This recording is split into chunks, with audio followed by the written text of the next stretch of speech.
ओं नारायणं नमस्कृत्य नरं चैव नरोत्तमं देवीं सरस्वतीं व्यासं ततो जयमुदीरयति मुखं करोति वाचालं पङ्गुलं हयते गिरिं यत्कृपात्तमहं वन्दे परमानन्दमाधवं निगमकल्पतरोर्गलितं फलं सुखमुखादमृतद्रवसंयुतं पिबत भागवतं रसमालयो मुहुरो रसिका भुविभावुकाः ओं व्यासं वसिष्ठनप्तारं शक्तिपौत्रमकल्मषं पराशरात्मजं वन्दे सुगतातं तपोनिधिं ओं व्यासाय विष्णुरूपाय व्यासरूपाय विष्णवे नमो वै ब्रह्मनिधये वासिष्ठाय नमो नमः ओं श्री परमात्मने नमः ओं नमो भगवते वासुदेवाय। पाठगला बर्तमान दशम स्कंध अध्याय 15 धेनुकासुर था तालवन भितर बर्तमान पिला माने कहले गोपाल बालक कि सुंदर ताला पाचिला ताला बासना पलि आसुची खाइबा को इच्छा है प्रभु आठी गोटे किंतु राक्षस अच्छी ता ना धेनुका धेनु शब्द अर्थ गाई जे इटा गाई असुर नुह अधुटा एवं असुरटा मनुष्य जीवजंतु प्राणी जहाँ पाइब सब खाईज मध्य ए प्रकार राक्षस गध किंतु रूप तार गध ए कथा कहले जदि आप इच्छा हो चलतु जदि इच्छा ताले जीवा आ कौन तापर बलराम कृष्ण बाहरी पड़े कहा पलैया देखा आमको असुर कौन कर गले सुट तो आसिले बलराम जाकि धोले ताल गछ पड़ा ढूढ़ाई ता शब्द शुणिक असुर दौड़ा बाड़े समस्त माइले ता वंश पदा कर तापर कौन हम देखा तयोस्त सुमहत कर्म निशाम्य विबुधादय मुमुचु पुष्पवर्षाणी चक्रुः बाद्यानि तुष्टुबुः। बर्तमान देवता माने देखिले इटा गोटे भयंकर राक्षस थिला समस्त अहित करुला आ प्रभु ताकू मारिदेले तेणु महत कर्म ये गोटे बड़ सर्वश्रेष्ठ कर्म ये ताकू देखी देवता माने पुष्पवृष्टि कले एवं चक्रु बाद्यानि द्वंद्वी वाद्य बजई पुष्पवृष्टि करी प्रभु को खुशी करार व्यवस्था कले अथ तत् फल फलान्यादान मनुष्या गतसाध्वसा तृणंच पशव चेरु हत धेनुक कानने या पर है कौन धेनुकासुर जो मरीगला ता वंश शेष करदे ताल फलान्यादन मनुष्या आ सबू लोक आराम पशिकी पचला तल खाइबार व्यवस्था कले छाड़े कहीं गत साध्वसा आ भय नहीं साध्वसा गत साध्वसा साध्वसा ने भय असुर था खाई दूसरा तेणु भय छाड़ीगला उड़ेले धरिकी ताल तृणंच पशव चेरु सी भितर ताल गछ अच्छी ताल गछड़ा कौन लगी लगी रही ना कौन गोटे छाड़ी रही ता भर घास अच्छी प्रचुर जेहेतु राक्षस था घास किए खाई पार बर्तमान पशव पशुमान जी आराम घास चलले लोक मैंने ताल प्रचुर खाइबा पाइले हत धेनुक कानने आ धेनुकासुर मरीजा फल से कानन मान तालवन परिष्कार होगा। कृष्ण कमलपत्राख्य पुण्यश्रवण कीर्तन स्तूयमान अनुगै गोपै साग्रज ब्रजमा ब्रजत दिनकर अध्याय सरीगला धेनुकासुर बधरे तापर प्रभु कौन कले कमलपत्राक्ष पद्मपत्र भाया आखि होता टे गोलापी कलर ईशत रक्तवर्णता मैंने गोलापी तो कृष्णकर आखि से प्रकार पद्म पाखुड़ा पाखुड़ा पी गोटे गोटे आखिर ईशत रक्तवर्ण जो गोलापी यहाँ आखि सुंदर तेणु से प्रकार पुण्यश्रवण कीर्तन जहाँकर कीर्ति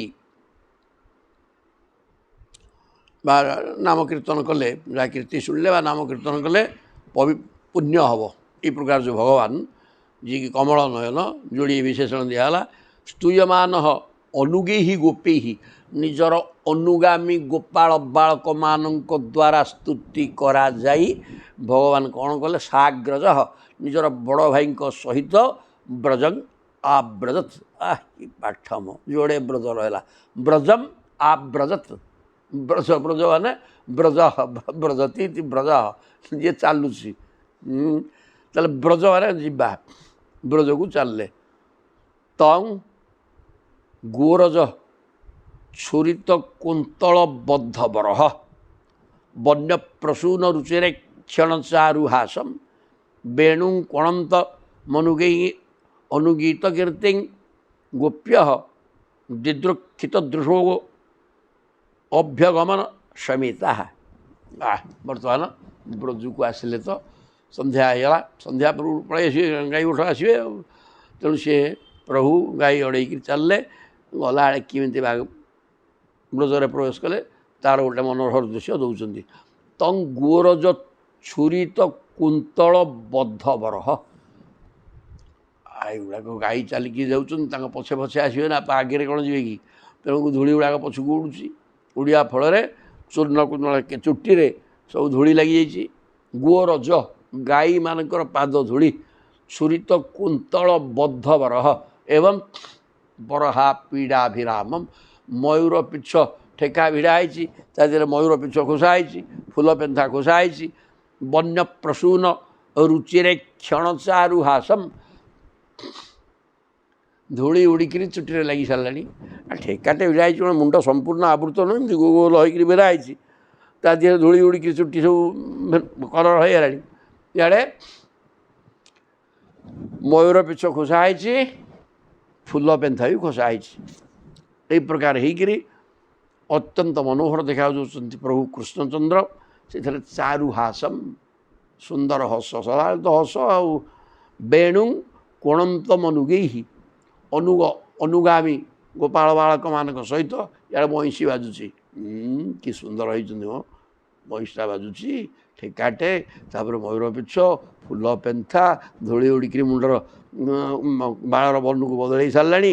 ଏହି ପ୍ରକାର ଅବସ୍ଥାରେ ପ୍ରଭୁ ମୁରଲି ବଜେଇକିରି ଗୋପାଳ ବାଳକମାନଙ୍କ ସହିତ ଅନୁଗୀତ କୀର୍ତ୍ତି। ଗୋପାଳ ବାଳକମାନେ କ'ଣ କରୁଛନ୍ତି? ଖାଲି ଯାଉଛନ୍ତି ସେ କଥା ନୁହଁ, କିଏ ବଇଁଶୀ ବଜୁଛି ତ, କିଏ ପ୍ରଭୁଙ୍କର କୀର୍ତ୍ତିଗାନ କରୁଛି। ଅନେକ କୀର୍ତ୍ତିଗାନ କରୁଛନ୍ତି ସୁସ୍ୱରରେ, ଜୟ ଜଗନ୍ନାଥ ଗୋବିନ୍ଦ ଦାମୋଦର ମାଧବେତି ଗୋପ୍ୟ ଦିଦୃକ୍ଷତ ଦୃଶ ଅଭ୍ୟଗମନ ସମେତା। ଏ ବଇଁଶୀ ଶବ୍ଦ ଶୁଣିଲା କ୍ଷଣି ଗୋପାଙ୍ଗନାମାନଙ୍କର ମନ ଆଉ ଘର ଧରେନି। କ'ଣ କରନ୍ତି? ହଁ, ଦୌଡ଼ିକି ଦାଣ୍ଡକୁ ପଳେଇ ଆସିବେ ଆଉ, ପ୍ରଭୁ ଆସିଗଲେ ଆଉ। ତେଣୁ ସେମାନେ ଆସିକିରି କ'ଣ କରୁଛନ୍ତି? ସମେତା, ଜଣେ ନୁହଁ, ପ୍ରତ୍ୟେକ ଘରୁ ବାହାରି ଆସିକିରି ପ୍ରଭୁ କେମିତି ଯାଉଛନ୍ତି, କ'ଣ ନାହିଁ, କେମିତି ଗୀତ ବୋଲୁଛନ୍ତି। ବହୁ ସକାଳୁ ପଳେଇଛନ୍ତି ନା, ଦେଖୁନାହାନ୍ତି ଦୁନିଟାକ ତାଙ୍କରି ଚିନ୍ତାରେ କେଉଁଠି କ'ଣ କରୁଥିବେ, କ'ଣ ଖାଇଥିବେ, କ'ଣ ପିଇଥିବେ, ବୁଲୁଥିବେ ଗାଈଙ୍କ ପଛରେ। ଏଇଗୁଡ଼ା ସବୁ ଚିନ୍ତା କରିକି ଦିନ ଆକ ଥିଲେ ପ୍ରଭୁଙ୍କ ବିଚ୍ଛେଦରେ। ଏ ହେଲା ପକ୍କା ଭକ୍ତରେ ବାପା, ଯିଏ ପ୍ରଭୁଙ୍କୁ ସଦାସର୍ବଦା ମନ ଭିତରେ ଧରିକି ରଖିଛି ଏବଂ ବିନା ପ୍ରଭୁରେ ବଞ୍ଚିବାର ନାହିଁ। ଜୟ ଜଗନ୍ନାଥ। ଇଏ ପରିସ୍ଥିତିକି ପଳେଇ ଆସିଲେ ଜବରଦସ୍ତ ପ୍ରଭୁ କୃପା ମିଳିଯିବ। ଏ କଥା ମଧ୍ୟ ଭାଗବତ କହିସାରିଛନ୍ତି ପ୍ରେମରେ। ଜୟ ପ୍ରଭୁ। ତେଣୁ ଇଏ ସେ ପ୍ରକାର ହେଇଛି। ପ୍ରଭୁ ନିଜର ଭାଇ ଏବଂ ଗୋପାଳ ବାଳକମାନଙ୍କ ସହିତ ଏକତ୍ରିତ ହେଇ ବଇଁଶୀ ବଜେଇ ବୃନ୍ଦାବନରେ ହସ ହସ ମୁଖ ପ୍ରବେଶ କରୁଛନ୍ତି। ଗୋପାଙ୍ଗନାମାନେ ଚାହିଁଛନ୍ତି ଆସିକିରି। ପିତ୍ୱା ମୁକୁନ୍ଦ ମୁଖସାରଘ ମକ୍ଷୀ ଭୃଙ୍ଗେଇ ତାପଂ ଜହୁଙ୍ଗୁ ବିରହଜଂ ବ୍ରଜ ଯୋଷିତୋହ୍ନି। ଚମତ୍କାର। ହେଲା ପାଠ ଆଉ। ତତ୍ସତ୍କୃତିଂ ସମଧିଗମ୍ୟ ବିବେଶ ଗୋଷ୍ଠମ୍ ସବ୍ରୀଡ଼ ହାସ ବିନୟଂ ଯଦପାଙ୍ଗ ମୁଖ୍ୟଂ ପିତ୍ୱା ମୁକୁନ୍ଦ ମୁଖ ସାରଘ ମକ୍ଷୀ ଭୃଙ୍ଗେଇ। ସାରଘ ମାନେ ମହୁ ଫେଣା। ଭଗବାନଙ୍କ ମୁଖଟା ହେଲା ଗୋଟେ ମହୁ ଫେଣା। ମହୁ କ'ଣ ମହୁ ଫେଣା ବି ସେଇଟା ହେଇଛି? ନାଇଁ ମ, ମହୁ ଫେଣା କ'ଣ? ମହୁ ଭଳିଆ ଗୋଟେ ଔଷଧୀୟ ଗୁଣ, ଥଣ୍ଡା ଛାଡ଼ିଯିବ, ବାତ ପିତ୍ତ କଫ ସବୁ ଥଣ୍ଡା ସବୁ ଔଷଧଟା ଔଷଧୀୟ ଗୁଣ ତା ଦେହରେ ରହିଛି ଏବଂ ମିଠା ମଧ୍ୟ। ତେଣୁ ପ୍ରଭୁଙ୍କର ମୁଖ ମଧ୍ୟ ଅତ୍ୟନ୍ତ ମଧୁର, ମାନେ ମନୋହର ଆକର୍ଷଣୀୟ ହେଇଛି। ନା ମହୁ ଫେଣାରୁ ମିଠା ମହୁ ଝରିଲା ଭଳିଆ ଅତ୍ୟନ୍ତ ମଧୁର। ସେମିତି ସିଏ ମୁଖ ପଦ୍ମରୁ ମହୁ ଝରୁଛି।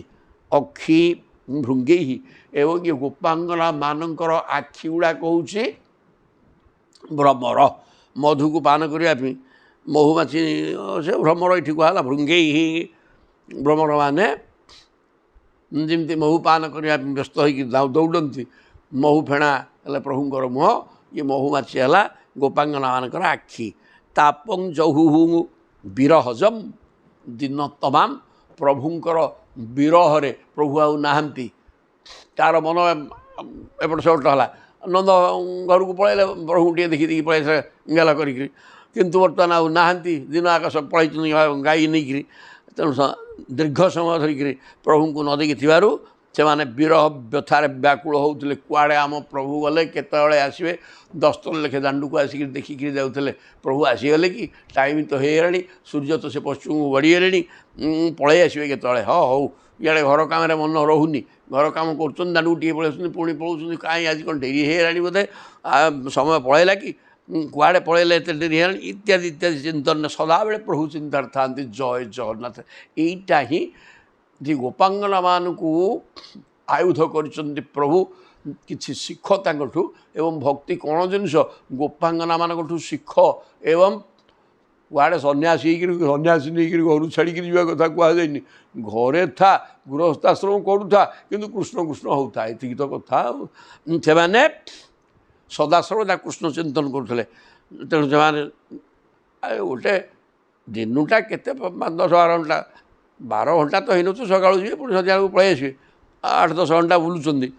ତାରି ଭିତରେ ଏମାନେ ଅତ୍ୟନ୍ତ ବିରହରେ ବ୍ୟାକୁଳ ହେଉଥିବା ଗୋପାଙ୍ଗନାମାନେ ବ୍ରଜ ଯୋଷିତୁହ୍ନି ଦିନ ତମାମ ବ୍ୟାକୁଳ ଥିଲେ।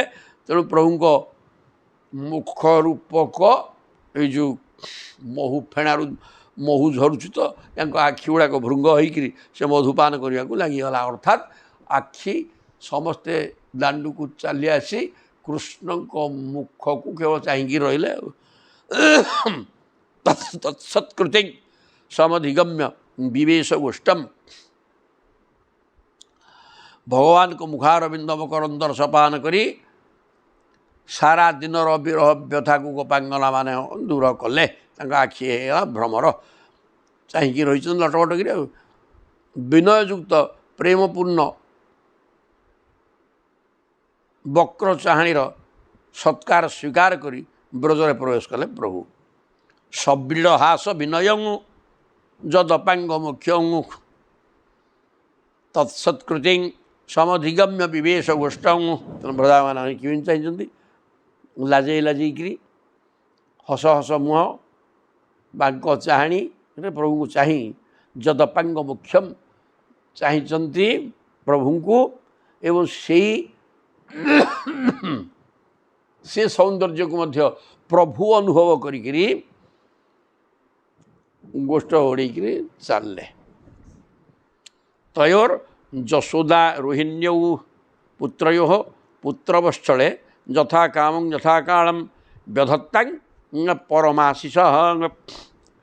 ତୟୋଃ ଯଶୋଦା ରୋହିଣ୍ୟୌ, ଯଶୋଦା ନନ୍ଦନ ହେଉଛନ୍ତି ଭଗବାନ କୃଷ୍ଣଚନ୍ଦ୍ର, ରୋହିଣୀ ନନ୍ଦନ ବଳରାମ, ଦୁଇ ଜଣଯାକ ପୁତ୍ରୟୋଃ ପୁତ୍ରବତ୍ସଳେ, ଦୁଇ ଜଣଯାକର ବାତ୍ସଲ୍ୟ ସ୍ନେହ ଅତ୍ୟଧିକ ଥିଲା।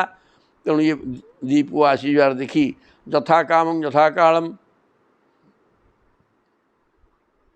ମା' ମାନେ ସେମାନଙ୍କୁ ନେଇଗଲେ, ଗାଧୁଆଗାଧି କରିଦେଇ ପୋଛାପୋଛି କରି ନୂତନ ବସ୍ତ୍ର ପିନ୍ଧେଇ ତାଙ୍କର ଖାଇବା ପିଇବା ସବୁ ବ୍ୟବସ୍ଥା କଲେ।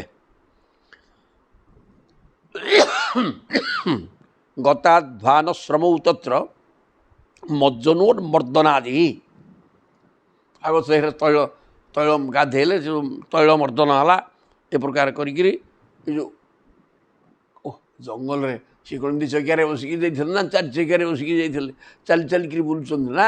ତେଣୁ ଗୁଡ଼େ ବୁଲିବା ଫଳରେ କ୍ଳାନ୍ତ ହେଇଯିବେ, ଖରାରେ ତାରେ ବୁଲୁଛନ୍ତି। ତେଣୁ ଗତ ଶ୍ରାନ୍ତ କ୍ଳାନ୍ତ ହେଇଯାଇଥିଲେ, ଆଉ ଗାଧେଇ ପଡ଼ିଲେ, ତୈଳ ମର୍ଦ୍ଦନ ହେଲା, ଖାଇ ପିଇ ସାରିଲେ।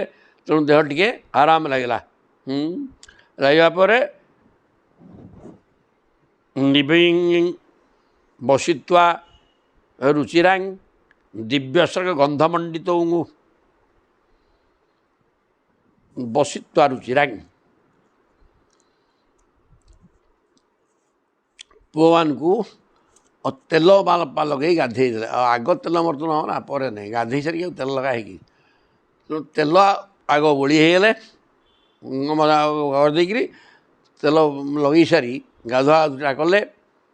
ସେମାନଙ୍କର ତେଲଟା ଲଗାଇଲେ ମଧ୍ୟ ପାଣିଟା ଧରିବନି, ଆଉ ଥଣ୍ଡା ବେଶୀ ହେବନି।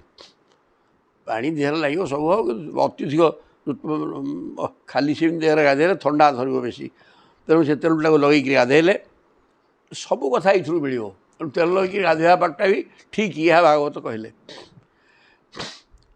ସାରା ଦିନର କ୍ରାନ୍ତି ସେଠୁ ଦୂର ହେଇଗଲା। ଗାଧୋଇ ସାରିକିରି ମା' ମାନେ ସେମାନଙ୍କୁ ଲୁଗାପଟା ପିନ୍ଧେଇ ଦେଲେ, ଭଲ ଲୁଗା, ଦିବ୍ୟ ସକ୍ ଫୁଲମାଳ ପକାଇଦେଲେ ବେକରେ, ଗନ୍ଧ ମଣ୍ଡିତ ଦିବ୍ୟ ଫୁଲମାଳ ଏବଂ ଗନ୍ଧ ଚନ୍ଦନ ଲଗେଇକିରି ଦେହକୁ ଆହୁରି ଚନ୍ଦନଟା ଶୀତଳ ଜିନିଷ, ଫୁଲମାଳ ଟିକିଏ ପଡ଼ିଲା ଏତେ ପରିଶ୍ରମ କରିକି ଆସିଛନ୍ତି, ପ୍ରେମ ହେଇଯିବ। ବସ୍ତ୍ର ପିନ୍ଧି ପକାଇଲେ, ପେଟେ ଖାଇଦେଲେ, ଗାଧୁଆ ଗାଧି ସରିଗଲା। ତେଣୁ ସୁସ୍ଥ ଅନୁଭବ କଲେ ପ୍ରଭୁ। ତାପରେ ଜନନୀ ଉପହୃତମ ପ୍ରାଶ୍ୟ ସ୍ୱାଦବର୍ଣ୍ଣ ମୁପଲାଳିତଉ ସମ୍ବିଶ୍ୟ ବରସଜ୍ୟାୟାଂ ସୁଖଂ ସୁଷୁପତୁଅର ବ୍ରଜେ। ତାପରେ ଦୁଇ ଭାଇ ବସି ମା'ଙ୍କ ପରସା ଅନ୍ନ ଖାଇଲେ। ଆଗ ବେଶଭୂଷା ସବୁ ହେଇଗଲେ, ତୈଳ ବୋଳା ହେଲା, ଗାଧେଇଲେ, ବେଶଭୂଷା ହେଲେ, ଫୁଲମାଳ ଚନ୍ଦନ ବୋଳା ହେଲା, ସେଠୁ ଖାଇବାକୁ ବସିଲେ। ଜନନୀ ଉପହୃତମ ପ୍ରାଶ୍ୟ, ମା'ଙ୍କ ଦ୍ୱାରା ଆସିଥିବା ଖାଦ୍ୟକୁ ଭୋଜନ କଲେ। ସ୍ୱାଦବର୍ଣ୍ଣଂ ଉପଲାଳିତେ, ଉତ୍ତମ ସ୍ୱାଦ ବର୍ଣ୍ଣ ତାକୁ ଖାଇବାକୁ ବ୍ୟବସ୍ଥା କରିଦେଲେ। ସେଥିରେ ସ୍ନେହ ଅଛି, ମୋ ପୁଅଟା ଖାଇବ, ଭଲ କି ରନ୍ଧାଟା ହେଇଛି, ଯେମିତି ସୁସ୍ୱାଦୁ ହେବ, ମୁଣ୍ଡ ଖର୍ଚ୍ଚ ହେଇକିରି ହେଇଛି, କାହିଁକିନା ସେ ଖାଦ୍ୟରେ ତେଣୁ ମାତୃପ୍ରେମ ରହିଛି। ଏଇଟା ହେଲା ବଡ଼ ଜିନିଷ ମଧ୍ୟ, ଯାହା ତା ହାତରୁ ଖାଇଲେ ହେବନି। ଜଣେ ଟଙ୍କା ନେଇକି ରୋଷେଇ କରୁছে, କ'ଣ ଗୋଟେ କରିଦେବା, ହଉ ଯାହା ହଉ କିଏ ଆଉ କ'ଣ, ପଇସା ତ ଛିଡ଼ି ଯାଇଛି ତାଙ୍କର, ସିଏ ଦେବେ, ନିଆଁ ପାଣି କଥା କ'ଣ ଯଦି ଅସୁବିଧା ହେଇଗଲା କ'ଣଟେ ହେଉଛି, ସେଥିରେ ସ୍ନେହ ପ୍ରେମ ନାହିଁ। ଟଙ୍କା ନେବା, କାମ କରିବା, ଆଉ ସେ ଖାଦ୍ୟର ହିସାବ, ଆଉ ମାତୃ ସ୍ନେହ ପ୍ରେମ ଥିବା ଖାଦ୍ୟର ହିସାବ, ସେ ପ୍ରେମର ଯେଉଁଟା ଦିଆଗଲା ସେ ବି ପ୍ରେମ ସୃଷ୍ଟି କରିବ, ଆଉ କିଛି ଭୁଲ ନାହିଁ। ଏବଂ ଖାଦ୍ୟକୁ ନେଇକରି ମନ ଏବଂ ଶରୀର ଗଢ଼ା ହେଉଛି ରେ ବାପା। ତେଣୁ ପ୍ରେମରେ ଆସିଥିବା ଖାଦ୍ୟକୁ ଖାଇଲେ ମନ ବି ପ୍ରେମ ହେଇଯିବ। ଆଉ ଇଏ ଯେଉଁ ହରିବଲିଆ ଅନ୍ନ ଆଜିକାଲି ଟଙ୍କା ଦେଇ ରୋଷେଇ ହେଉଛି, ତେଲ ଭାସୁଥିବ, ଏଗୁଡ଼ାକ ଖାଦ୍ୟ ଖାଲି ବିଷ ଗୁଡ଼ାକ। ଜୟ ଜଗନ୍ନାଥ। ବିଷ ଖାଇଲେ ଠୋଠା।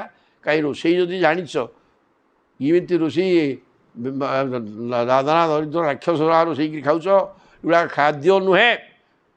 ସେଇମିତି ବିବାହ ବ୍ରତ ଭୋଜି ଭାତ ହେଉଥିଲା, ତେଲ ପଡ଼ୁଥିଲା, ଏମିତି ମୋଟେ ନୁହଁ। ବେସର ମହୁର ବିଭିନ୍ନ ପ୍ରକାର ହୁଏ, ତାର କ'ଣ ଟେଷ୍ଟ ନଥିଲା? ତେଲ ପଡ଼ୁଥିଲା ଯେ ଏମିତି ଭାସୁଥିଲା ତେଲ ଗୋଟେ, ଆଦୌ ନୁହଁ। ହଁ, ସୋରିଷ ତେଲ, ଭଲ ସୋରିଷ ତେଲ ପଡ଼ୁଥିଲା, ଏବଂ ଅଳ୍ପ ପରିମାଣର ଏତେ ଭାସୁଛି, ତେଲରେ ଛଣା ହେବ। କେଉଁଠି ସେତିକି ଛାଣିକିରି କରୁଥିଲେ? ଛାଣିକିରି କରୁନଥିଲେ, ସେଇ ସିଝେଇକିରି ମସଲା ମସଲି ଦେଇକିରି କରୁଥିଲେ। କିନ୍ତୁ ତାହା ଆଜିକାଲି ଖାଦ୍ୟଠାରୁ ବହୁତ ସୁସ୍ୱାଦୁ ଥିଲା ଏବଂ ଶରୀର ପାଇଁ କ୍ଷତିକାରକ ନଥିଲା। ଇଏ ବର୍ତ୍ତମାନ ସେ ପ୍ରକାର ସ୍ୱାଦ ଆଦୌ ନୁହେଁ ଏବଂ ଶରୀର ନଷ୍ଟ କରିଦେଉଛି। ଜାଣିଶୁଣି ଗ୍ୟାସ୍ ରୋଗ ଆସୁଛି, ଯାବତୀୟ ରୋଗ ଗ୍ୟାସ୍ ତା ଦ୍ୱାରା ବଢ଼ିବ। ସଦାବେଳେ ଖାଇଲେ ସାଂଘାତିକ ଗ୍ୟାସ୍ ହେବ, କୌଣସି ଭୁଲ ନାହିଁ। ଏ ଭୋଜି ଭାତ ତେଣୁ ଏଗୁଡ଼ାକ ବିଷ ହେଇଗଲାଣି, ସେଥିରେ ପ୍ରେମ ନାହିଁ। ଇଏ ଯେଉଁ ମା' ରୋଷେଇ କରିଦେଲେ, ଏହା ଭିତରେ ସ୍ନେହ ଅଛି ଯେ ମୋ ପୁଅଟା ଖାଇବ ସୁସ୍ୱାଦୁ ଖାଦ୍ୟ, ଟିକେ ଭଲ ଖାଦ୍ୟ ଖାଇବ। ତେଣୁ ସେ ପ୍ରକାର ଖାଦ୍ୟ ପ୍ରଭୁ ଖାଇଗଲେ। ସମ୍ବିଶ୍ୟ ବରସଜ୍ୟାୟାଂ, ତାପରେ ସୁନ୍ଦର ସେଜ ପଡ଼ିଥିଲା। ତାପରେ ସୁଖଂ ସୁଷୁପତୁ ବ୍ରଜେ, ଆରାମରେ ଶୋଇପଡ଼ିଲେ ଯାଇକିରି। ଖାଇସାରିଲେ ମଧ୍ୟ ଦିନ ଆଗ ପରିଶ୍ରମ ହେଇଛି, ଖାଇସାରିଲେ ଅଳସୁଆ ଲାଗିବ, ନିଦ ଆସିବ, ପ୍ରଭୁ ଶୋଇପଡ଼ିଲେ। ଏବଂ ଭଗବାନ କୃଷ୍ଣ ବୃନ୍ଦାବନ ଚରହ କ୍ୱଚିତ ଯଜୌ ରାମଙ୍ଗ ଋତେ ରାଜନ୍ କାଳନ୍ଦିଂ ସଖିବି ବୃତ। ତା ପରଦିନ ରାତି ପାଇଲା, ପ୍ରଭୁ ବଳରାମ କୌଣସି କାରଣ ସେଦିନ ଆଉ ଅନୁପସ୍ଥିତ ରହିଲେ ଯାଇନାହାନ୍ତି। କୃଷ୍ଣ ସମସ୍ତଙ୍କୁ ସାଙ୍ଗରେ ଧରି କୃଷ୍ଣ ବୃନ୍ଦାବନ ଚର ବୃନ୍ଦାବନରେ ଗାଈ ନେଇକି ତ ଯିବେ ସବୁଦିନ ଯିବା କଥା ଗଲେ ଆଉ କ'ଣ। ଯଜଉ ରାମଙ୍କୁ ରୁତେ ବିନା ରାମ ବଳରାମ ଯାଇନାହାନ୍ତି। ରାଜନ କାଳିନ୍ଦୀ ସଖୀ ଭି ବୃତ କହିଲେ ଆଜି ଯିବା ସେ ଯେଉଁ ଗୋଟେ କାଳନ୍ଦୀ ହ୍ରଦ ଅଛି ସେ ପାଖରେ ଯାଇକିରି ଚରେଇବା ଗାଈ ଚାଲିଲେ ସେଠିକି ଆଉ। ଅଥ ଗାବଶ୍ଚ ଗୋପାଶ୍ଚ ନିଦାଘା ତପ ପୀଡ଼ିତା ଦୁଷ୍ଟମ ଜଳମ ପପୁ ତସ୍ୟା ତୃଷାର୍ତ୍ତା ବିଷଦୂଷିତମ। ଆଉ ସିଏ କାଳନ୍ଦୀ ହ୍ରଦ ପାଖରେ ଚରଉଥିଲେ ଗାଈ। ଖରା ଦ୍ୱିପହର ଖରା ହେବା କଥା ହେଲା, ତେଣୁ ସେଥିରେ ଶୋଷ ଲାଗିଲା। ଦେଖିଲେ କାଳନ୍ଦୀ ହ୍ରଦ ବଢ଼ିଆ ପାଣି ଦିଶୁଛି, ଯାଇକିରି ପିଇ ପକେଇଲେ ଟି। ନିଦାଘ ତାପ ପୀଡ଼ିତା ଗ୍ରୀଷ୍ମ ତାପରେ ପୀଡ଼ିତ ହୋଇକରି ଶୋଷ ପ୍ରବଳ। ତେଣୁ ଏ ଗାଈମାନେ ଏବଂ ଗୋପାଳ ବାଳକମାନେ ପପୁହୁ ତସ୍ୟ ତୃଷାର୍ତ୍ତା ଶୋଷିଲା ହେଇକିରି ସେ ପାଣି ପିଇ ପକେଇଲେ, କିନ୍ତୁ ବିଷ ଦୂଷିତ। ଇଏ ଜାଣିନାହାନ୍ତି ଗୁଡ଼ାକ ବିଷ ଗୁଡ଼ାକ, ବିଷ ଦୂଷିତ ଜଳ। ଅଥ ଗାବଶ୍ଚ ଗୋପାଶ୍ଚ ବିଷାମ୍ଭ ତଦୁପସ୍ପୃଶ୍ୟ ଦୈବୋପହତ ଚେତସଃ ନିପେତୁ ବ୍ୟଶବଃ ସର୍ବେ ସଲିଳାନ୍ତେ କୁରୁଦୁବଃ। କହୁଛନ୍ତି ପରୀକ୍ଷିତ, ହେ କୁରୁଦୁବଃ, କୁରୁ ବଂଶର ଦାୟାଦ ପରୀକ୍ଷିତ ମହାରାଜ ସୁଖଦେବ କହୁଛନ୍ତି ବିଷାମ୍ଭ ବିଷ ଜଳ ଗୁଡ଼ାକ ତାକୁ ଛୁଇଁଲା କି ତ ପକ୍ଷୀ ଉପରେ ଉଡ଼ିଗଲେ ସେଥିରେ ଖସି ପଡ଼ନ୍ତି ଆଉ। ତେଣୁ ବିଷାମ୍ଭ ତଦୁପସ୍ପୃଶ୍ୟ ଦୈବୋପହତ ଚେତସଃ, ତାଙ୍କର ଦୁର୍ଭାଗ୍ୟ ଯେ ଦେଇକିରି ବିଷ ଜଳ ପାଖରେ ପହଞ୍ଚିଗଲେ। ଆଉ ସେ ଜଳ ଛୁଁ ଛୁଁ ସମସ୍ତେ ନିପେତୁ ବ୍ୟଶବଃ, ବିଗତ ହୋଇଯାଇଛି ଅଶୁ ମାନେ ପ୍ରାଣ। ତେଣୁ ପ୍ରାଣ ଛାଡ଼ିକି ସବୁ ପଡ଼ିଲେ ସେଠି ଆଉ। ସର୍ବେ ସଲିଳାନ୍ତେ, ଏସବୁ ପାଣି ନିକଟରେ ପାଣି ପିଇବାକୁ ଦେଇକି ସେ ପାଣିକି ଛୁଇଁଲା ଆସି ତ ପଡ଼ିଲେଣି, ପିଇବେ କ'ଣ ଆଉ। ସବୁ ଗାଈ ସବୁ ପିଲା ଯିଏ ଛୁଇଁଲା ସିଏ ମଲା। ବିକ୍ଷ ତାନ୍ ବৈ ତଥାଗା ଭୂତାନ୍ କୃଷ୍ଣ ଯୋଗେଶ୍ୱରେଶ୍ୱର ଇକ୍ଷୟା ମୃତବର୍ଷିନ୍ୟାଙ୍ଗା ସୋନାଥନ୍ ସମଜୀବୟତ। ବିକ୍ଷ ତାନ୍ ବৈ ତଥା ଭୂତାନ୍, ପ୍ରଭୁ ଦେଖିଦେଲେ ଆରେ କ'ଣ ହେଇଗଲା କିରେ, ଏ ସବୁ ପ୍ରାଣ ଛାଡ଼ିଗଲା, ଏଗୁଡ଼ାକ ମରିତ ଗଲେ ଆଉ। ଓହୋ କୃଷ୍ଣ ଯୋଗେଶ୍ୱରେଶ୍ୱର, ଯୋଗେଶ୍ୱରମାନଙ୍କର ଈଶ୍ୱର, ମାନେ ଯୋଗେଶ୍ୱର ମାନେ ଯାହାଙ୍କୁ ଈଶ୍ୱର ରୂପରେ ଧ୍ୟାନ କରୁଛନ୍ତି, ବା ଯୋଗେଶ୍ୱରମାନଙ୍କ ଭିତରେ ସର୍ବଶ୍ରେଷ୍ଠ। ଦୁଇଟା ଅର୍ଥ ହେବ। ଯେତେ ଯିଏ ଯୋଗ କରୁଛନ୍ତି ସେ ପ୍ରଭୁ ଯୋଗେଶ୍ୱରଙ୍କର ଈଶ୍ୱର ବୋଲେ ଯୋଗେଶ୍ୱରମାନଙ୍କର ଧ୍ୟାନର ବିଷୟ ସେଇ ପ୍ରଭୁ। ଏଇଟା ଯୋଗେଶ୍ୱରମାନଙ୍କର ଈଶ୍ୱର କହିଲେ ହେବ। ଆଉ ଯୋଗେଶ୍ୱରଙ୍କର ଯେତେ ଯୋଗ କରୁଛନ୍ତି, ପ୍ରଭୁ ବି ଯୋଗ କରୁଛନ୍ତି, ତେଣୁ ସିଏ ତା ଯୋଗେଶ୍ୱରେଶ୍ୱର ଆଉ। ସିଏ କ'ଣ, ସିଏ ତ ଯୋଗ କରୁଛନ୍ତି କିଛି, କିନ୍ତୁ ଯୋଗେଶ୍ୱରେଶ୍ୱର ଯୋଗ କରୁଥିବା ବ୍ୟକ୍ତିମାନଙ୍କ ଭିତରେ ଯୋଉ ବ୍ୟକ୍ତିମାନେ ଯାହାକୁ ଚିନ୍ତନ କରନ୍ତି, ସେଇ ଯୋଗେଶ୍ୱରେଶ୍ୱର ଭଗବାନ କୃଷ୍ଣ ଦେଖିଦେଲେ ଯେ ସାଙ୍ଗସାଥି ଲୋପ। ତେଣୁ ଇକ୍ଷୟା ଅମୃତ ବର୍ଷିନ୍ୟା, ତାଙ୍କ ଦୃଷ୍ଟି ଦୁଇଟା ବିଷ ଦୃଷ୍ଟି ଅଛି, ଅମୃତ ଦୃଷ୍ଟି ଅଛି। ତେଣୁ ଅମୃତ ବର୍ଷିନ୍ୟା ଦୃଷ୍ଟିଆ, ଅମୃତ ବର୍ଷା ହେଉଥିବା ଆଖି ପକାଇଦେଲେ। ସୋନାଥାନ୍, କାରଣ ଏମାନେ ଅନାଥ ନୁହନ୍ତି, ପ୍ରଭୁ ହେଉଛନ୍ତି ତାଙ୍କର ନାଥ। ସେ ପ୍ରକାର ଭାବ ତାଙ୍କର ଅଛି। ଅଘାସୁର କ'ଣ କହିଲେ ସେଠି, କହିଲେ ଏଇଟା ପାହାଡ଼ୁଟା କିନ୍ତୁ ସାପ ଭଳିଆ ହେଇଛି। ଆଉ ଯଦି ବି ସତ ସାପ ହେଇଥାଏ, ଆମ କୃଷ୍ଣ ଆମକୁ କ'ଣ ଛାଡ଼ିଦେବେ, ସେ ଆମକୁ ଖାଇଦେବ।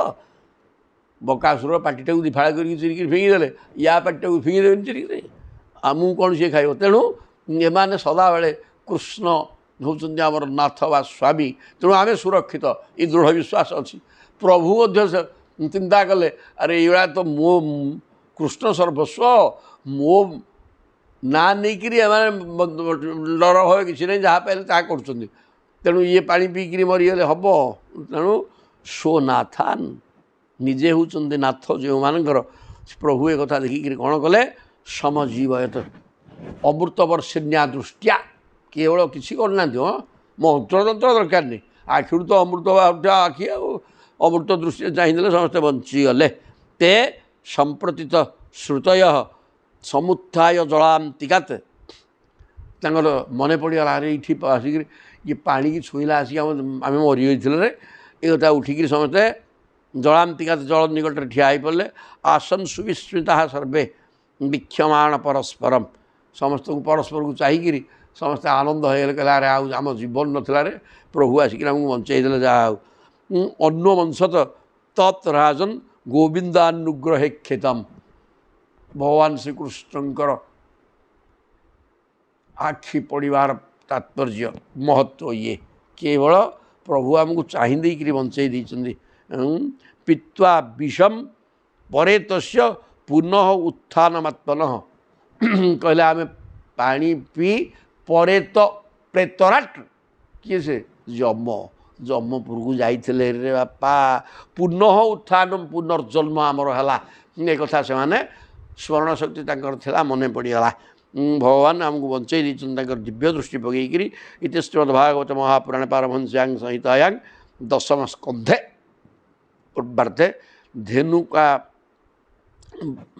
मोक्ष नाम पंचदश अध्याय ताले 16 अध्याय आसिले बर्तमान कालियो नाग व्यवस्थाटा आसीगला पाइगल तो हरदरे पाई बालक एवं गाई मान को बंचे सारे तापर प्रभु कौन कले देखा श्रीशुक उवाच विलोक्य दूषितां कृष्णां कृष्णं कृष्णाहीना विभु ओह ये तला पाठ या ना अनुप्रास जमक जमकटा कौन तालमेल रही शब्द प्रयोग एका कृष्ण कृष्ण 3टा कृष्ण होती विलोक्य दूषितां कृष्णां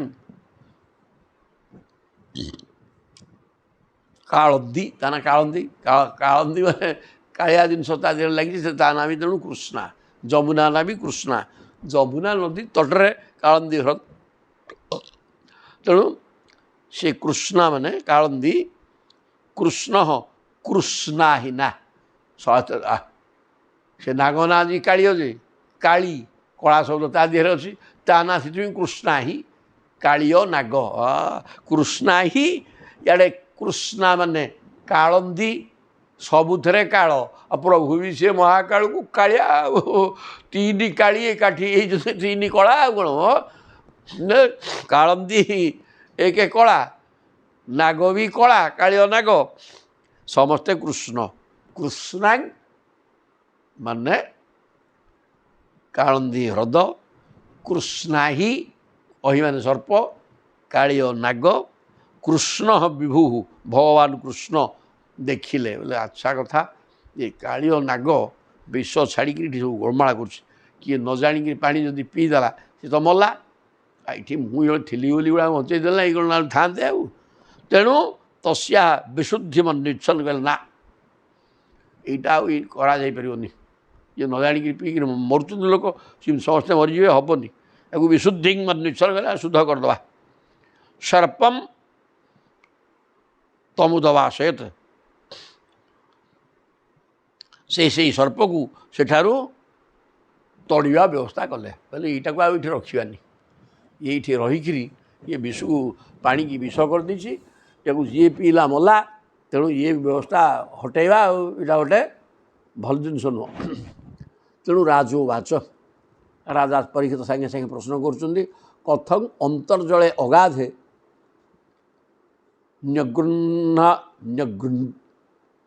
न्यगृणित भगवान अहिं सबई बहुजुगावासं यथा आसित विप्र कथ्यता कहले हे प्रभु सुखदेव जी परीक्षित महाराज प्रश्न कर कथं अंतर्जले अगाधे कालंदी हलदा कौन 5 फुटिया खाल ना 10 फुटिया ना अगाध जल भितर सी तो अगाध जल भितर बुड़ीकी रही गृहत भगवान अहिं से साप को सी पाइले किमिति प्रभु कौन चलिले किमिति तापर सबई बहुजुगावासम सी कौन दिने 3 दिन 5 दिन रही कि जुग जुग रही आसला यथा आसित विप्र कथ्यता तेरे सी जुग जुग धरिकी सी भितर रही कहीं एवं ताकू अगाध जल भितर प्रभु ताकू पाइले किमिति ये सब गुड़ाक मो मनरे सन्देह सृष्टि करुँची କେମିତି କ'ଣ ହେଲା ଟିକେ ବିସ୍ତୃତ ଭାବରେ ବର୍ଣ୍ଣନା କର। ବ୍ରହ୍ମନ୍ ଭଗବତଃ ତସ୍ୟ ଭୁମ୍ନଃ ସ୍ୱଚ୍ଛନ୍ଦବର୍ତ୍ତିନଃ ଗୋପାଳୋ ଦାର ଚରିତଂ କହ ତୃପ୍ୟେତ ଅମୃତମ୍ ଜୁସନ୍। ହରିବୋଲ ହରିବୋଲ ହରିବୋଲ। କି ପାଠ ମ କ'ଣ କହିଦେଲେ। କହିଲେ ହେ ବ୍ରହ୍ମନ୍, ସେ ବ୍ରହ୍ମ ପଦାର୍ଥ ଯିଏ ବ୍ରହ୍ମବିତ୍ ବ୍ରହ୍ମବିତ୍ ବ୍ରହ୍ମୈବ ଭବତି। ସୁଖଦେବ ହେଉଛନ୍ତି ବ୍ରହ୍ମବେତ୍ତା, ତେଣୁ ସିଏ ହିଁ ସ୍ୱୟଂ ବ୍ରହ୍ମ। ତେଣୁ ହେ ବ୍ରହ୍ମନ୍ ଭଗବତଃ ତସ୍ୟ ଭୁମ୍ନଃ ସ୍ୱଚ୍ଛନ୍ଦବର୍ତ୍ତିନଃ। କାଳିଅ ତା ବାଟରେ ସେ ତା ଘର ସେଇଟା, ତାର ସେ ରହିଥିଲା। ସାପର ତ ବିଷ ରହିବା କଥା, ବିଷ ରହିବା କଥା ରହିଛି, ଆଉ ସେ ବିଷ ପାଣିଟା ବିଷ ହେଇଯାଇଛି, କିନ୍ତୁ ତା ଘର ନା ନେଇ ସେଇଟା, ଆଉ ତାକୁ ତା ଘରୁ ପ୍ରଭୁ କାହିଁ ବାହାର କରିଦେଲେ। ଗୋପାଳ ଉଦାର ଚରିତମ୍। ତେଣୁ ଏ ଯେଉଁ ଗୋପାଳ ବାଳକ ଭଗବାନ କୃଷ୍ଣଙ୍କର ଉଦାର ଚରିତ ବିଷୟରେ ଅବଶ୍ୟ ଦୋଷାବହ କାମ ସିଏ କରୁଥିଲା। ପାଣିଟା ଦୂଷିତ ହୋଇକି ଯେହେତୁ ଥିଲା, ଯିଏ ପିଲା ସିଏ ମରୁଥିଲା। ତେଣୁ କୌଣସି ଦୋଷ ଭଗବାନ ରଖିବେନି। ତା ଘର ହଉ ଯାହା ବି ହଉ, ଘର ହେଉଛି ବୋଲିକି ତା ଘରେ ସେ ବିଷ ରଖିଲାନି, ତା ବିଷ ତା ପାଖରେ ରଖିଲାନି। ଜଳାକ ସବୁ ବିଷ କରିଛି କାହିଁକି? ବିଷ ନ କରିକି କାଳିଅ ଥିଲେ ପ୍ରଭୁ କ'ଣ ତଳିଥାନ୍ତି କି? ପ୍ରଭୁ ଭୁଲ ଜିନିଷ ପ୍ରାଣୀମାନଙ୍କର ଅହିତକର କାମ ଯିଏ କଲା, ତାକୁ ତା ଘରେ ଥିଲେ କ'ଣ ତାକୁ ସ୍ଥାନ ଦିଅନ୍ତି ନାହିଁ। ତେଣୁ ଭଗବାନ କୃଷ୍ଣଙ୍କର ଉଦାର ଚରିତ କହ ତୃପ୍ୟେତ ଅମୃତଂ ଜୁସନ୍। ହରି ଇଏ ଭଗବାନ କୃଷ୍ଣଙ୍କ ଚରିତ ଏଗୁଡ଼ାକ ତ ଖାଲି ଅମୃତ ରସ, ଇଏ ଅମୃତ ପାନ କରିକିରି କିଏ ତୃପ୍ତି ହେଇଯିବ କିରେ। ତେଣୁ ମୋ ମନ ହେଉଛି ଏ କାଳିଆକୁ କ'ଣ କେମିତି କରିକିରି ପ୍ରଭୁ ସେଠୁ ହଟେଇଲେ, ତା ଘର ସେଇଟା ନା, ଆଉ ସେଗୁଡ଼ାକ ଟିକେ ଭଲ ଭାବରେ ପୁଙ୍ଖାନୁପୁଙ୍ଖ ବର୍ଣ୍ଣନା କରନ୍ତୁ। ବୋଇଲେ କୃଷ୍ଣ କଥା ମାନେ ତ ଅମୃତ ଆସିଗଲା। ଆଉ ଶ୍ଲୋକ ଉବାଚ କାଳିନ୍ଦ୍ୟାଂ କାଳିୟସ୍ୟାସିତ୍ ପ୍ରଦହ କଶ୍ଚିତ୍ ବିଷାଗ୍ନିନା ଶ୍ରପ୍ୟମାଣ ପୟାସସ୍ମିନ୍ ପତନ୍ତିପରିଗା ଖଗାଃ। କାଳିନ୍ଦ୍ୟାଂ କାଳିୟସ୍ୟ ଆସିତ୍ ହ୍ରଦଃ ହ୍ରଦଃ ଆସିତ୍ ହ୍ରଦଃ। କାଳିନ୍ଦ୍ୟାଂ କାଳିୟସ୍ୟ, କାଳି ନଦୀ ନା ବି କାଳିନ୍ଦୀ ମାନେ ଇଏ ଯମୁନା, ଯମୁନାର ଗୋଟିଏ ହ୍ରଦରେ ସେହି ମହାବିଷଧର କାଳିଅ ନାଗ ରହୁଥିଲା। ତାମାନେ ଯମୁନା ସହ ସେ ହ୍ରଦର ସମ୍ପର୍କ ଅଛି।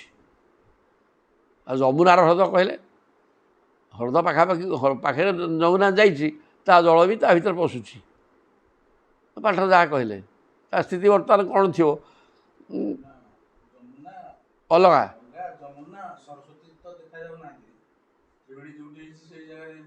ସେଇଠି କ'ଣ କାଳନ୍ଦୀ ହ୍ରଦ ସେଇଠି?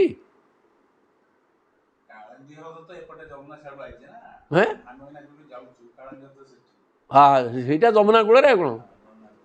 ତେଣୁ କାଳନ୍ଦୀ ସପ୍ରମାଣ ପୟାସସ୍ମିନ୍ ପତନ୍ତି ଉଚ୍ଚତରେ, ସେ ପାଣି ବିଷାଗ୍ନିନା, ପାଣିଟା ବିଷ ରୂପକ ଅଗ୍ନି, ବିଷ ହେଉଛି ଅଗ୍ନି ଭଳିଆ, ସେ ବିଷାଗ୍ନି ପରିପୂର୍ଣ୍ଣ ହୋଇକରି କାଳନ୍ଦ୍ୟାଂ କାଳିୟସ୍ୟ ଆସିତ୍, କାଳିଅ ହ୍ରଦ ଅଛି।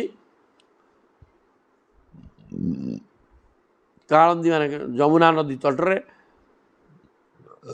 ସପ୍ରମାଣ ପୟାସସ୍ମିନ୍ ପତନ୍ତି ଉରଗାଃ ଖଗାଃ।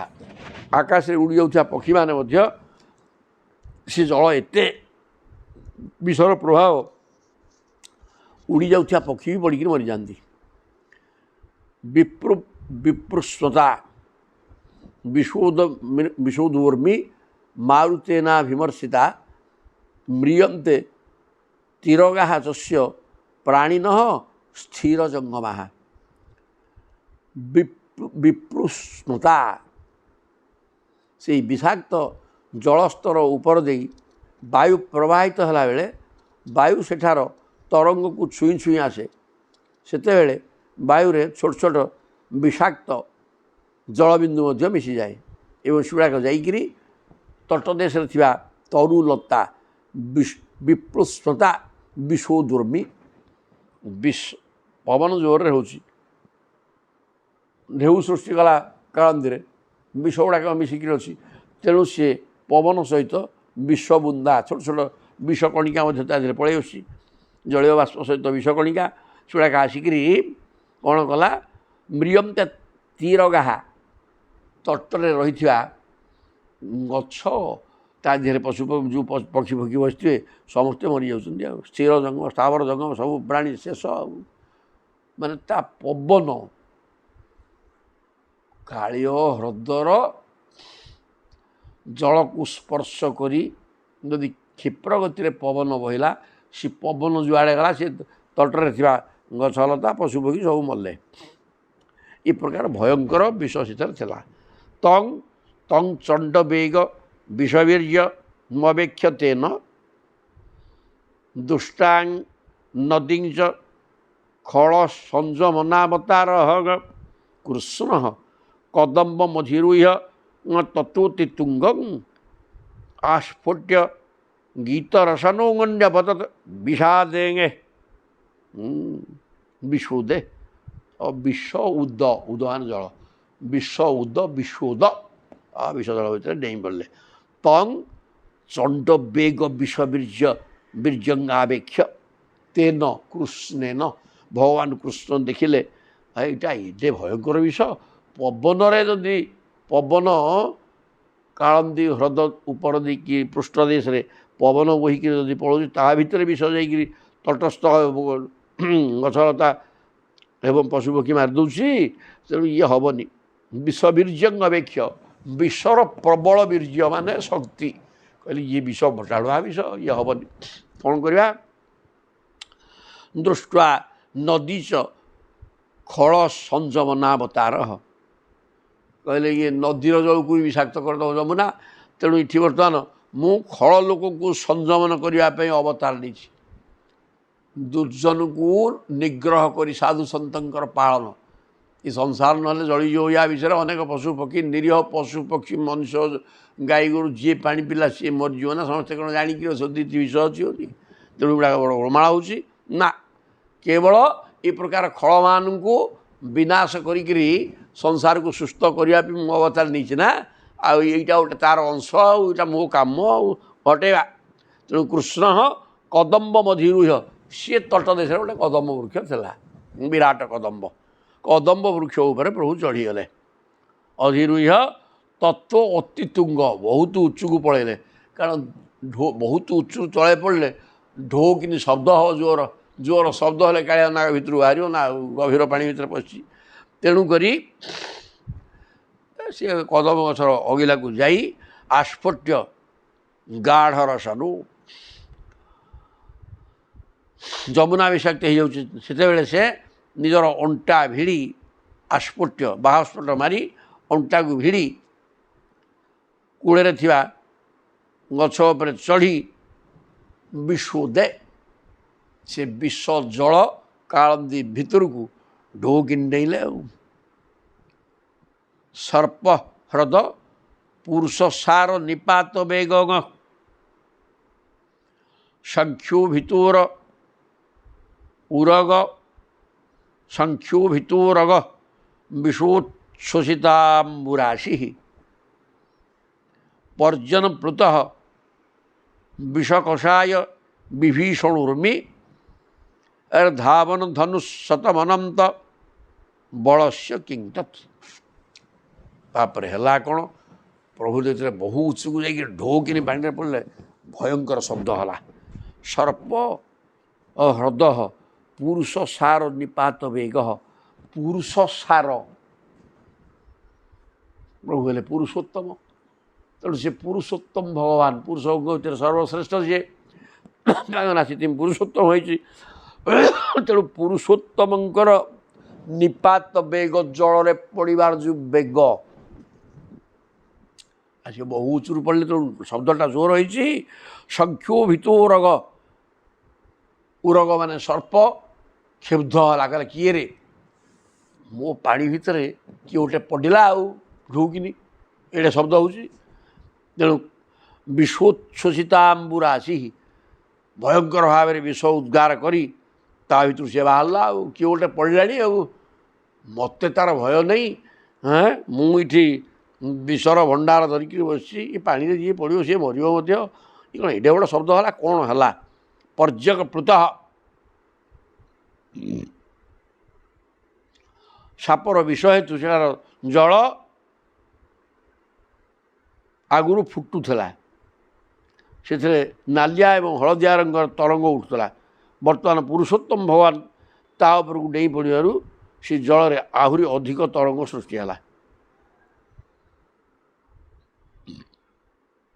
ଏବଂ ସିଏ ଜଳ ଭିତରେ ଭୟଙ୍କର ଶବ୍ଦ ହେଇକିରି ଭୟଙ୍କର ଶବ୍ଦ ସୃଷ୍ଟି କଲା। ଆଉ ଧାବନ ଧନୁଶତ ଅହହ 100 ଧନୁ 400 ହାତ। ତାହେଲେ ଗୋଟେ ଧନୁକୁ 4 ହାତେ, ଗୋଟେ ଧନୁ 4 ହାତେ, ଗୋଟା ଟିପି ପକାଇବା କଥା। ଧନୁ ବୋଇଲେ କେତେ ହାତେ ନା 4 ହାତେ। ଏଠି କହିଦେଲେ 100 ଧନୁ ସତ ଧନୁ ସତମ୍ ଅନନ୍ତ ବଳସ୍ୟ କିଂ ତତ୍। ପ୍ରଭୁଙ୍କର ଅନନ୍ତ ବଳ, ପ୍ରଭୁ ତ ନିଜେ ଅନନ୍ତ ନା ଅସୀମ ଏବଂ ଅନନ୍ତ, ତାଙ୍କ ବଳ ବି ଅନନ୍ତ। ତେଣୁ ସେ ଡେଇଁଲେ ଯେତେବେଳେ 400 ହାତ ପର୍ଯ୍ୟନ୍ତ କମ୍ପନ ସୃଷ୍ଟି ହେଲା ପାଣି ଭିତରେ। ଆଉ କାଳିବ ସମ୍ଭାଳିବ କେଉଁଠି, ବାହାରିଲା ଆଉ କହିଲା ଏତେ ବଡ଼ କ'ଣ ଏଠି ବମ୍ ପଡ଼ିଗଲା, କ'ଣ ହେଲା କିରେ, ଜଳ କମ୍ପନ ସୃଷ୍ଟି ହେଉଛି। ତେଣୁ କିଏ ଗୋଟେ ପଡ଼ିଲାଣି ଆ ଭିତରେ। ତସ୍ୟ ହୃଦୟ ବିହରତୁ ଭୁଜଦଣ୍ଡ ପୂର୍ଣ୍ଣ ବାର୍ଘୋ ସମଙ୍ଗ ବର ବାରଣ ବିକ୍ରମସ୍ୟ ଆଶ୍ରୁତ୍ୟ ତତ୍ ସ୍ୱସଦନାଙ୍ଗା ବିଭବಂ ବିନିରୀକ୍ଷ୍ୟ ଚକ୍ଷୁସ୍ରବା ସମସରତ୍ ତଦବୃଶ୍ୟମାଣ। ସାପ ଗୁଡ଼ାକ ତ ସାଧାରଣତଃ ଅତ୍ୟନ୍ତ କ୍ରୋଧୀ, ତା ଲାଗୁରେ ପଡ଼ିଆରେ ତାପରେ ଆଘାତ ଆସିଲେ ସେ ସମ୍ଭାଳି ପାରିବନ୍ତିନି। ତେଣୁ ସିଏ ହେଲା କ'ଣ, ବର୍ତ୍ତମାନ ତସ୍ୟ ହୃଦୟ ବିହରତ ଭୁଜଦଣ୍ଡ ପୂର୍ଣ୍ଣ। ପ୍ରଭୁ ହାତ ଗୋଡ଼ ବାଡ଼େଇ ବର୍ତ୍ତମାନ ପହଁରିଲେ ତା ଭିତରେ ବାର୍ଘୋ ସମଙ୍ଗ। ତେଣୁ ସିଏ ଯାହା କମ୍ପନ ସୃଷ୍ଟି ହେଇଥିଲା, ବର୍ତ୍ତମାନ ହାତ ଗୋଡ଼ ବାଡ଼େଇକି ପହଁରିବା ଫଳରେ ଶବ୍ଦର ଘୋଷ, ପହଁରିଲେ ଢୋଢ଼ା ଗୋଟେ ଶବ୍ଦ ହେବନି କି, ତେଣୁ ସେ ଶବ୍ଦ ଜୋର ହେଲା। ବର ବାରଣ ବିକ୍ରମସ୍ୟ, ସର୍ବଶ୍ରେଷ୍ଠ ହାତୀର ବଳ ବିକ୍ରମ ପରାକ୍ରମ ପ୍ରଭୁଙ୍କ ପାଖରେ ଅଛି। ତେଣୁ ସେହି ପ୍ରକାର ହାତ ଗୋଡ଼ ଛାଟିକି ଯେତେବେଳେ ପହଁରିଲେ, ବିଶ୍ୱରୂପ ସିଏ ସମଗ୍ର ଜଗତଟା ଆଗ।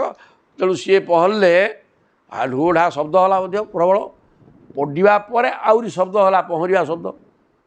ଆଶ୍ରୁତ୍ୟ ତତ୍, ଶୁଣିଲା ଆଉ ଗୋଟେ କ'ଣ ପଡ଼ିଗଲା, ମୋ ବିଷୟରେ ତ ମରିଯିବା କଥା, ସେ ଗଲା ଲୋପ ହେଇଯାଇଥାନ୍ତା, ଇଏ ପୁଣି କ'ଣ ଆହୁରି ଶବ୍ଦ ଶୁଭୁଛି। ତେଣୁ ତତ୍ ସ୍ୱସଦନା ବିଭବମ୍ ନିରୀକ୍ଷ କହିଲା, ନା ଇଏ ମୋ ଘର ଉପରେ ବା ମୋ ଉପରେ ଆକ୍ରମଣ କରିବାର ସୂଚନା।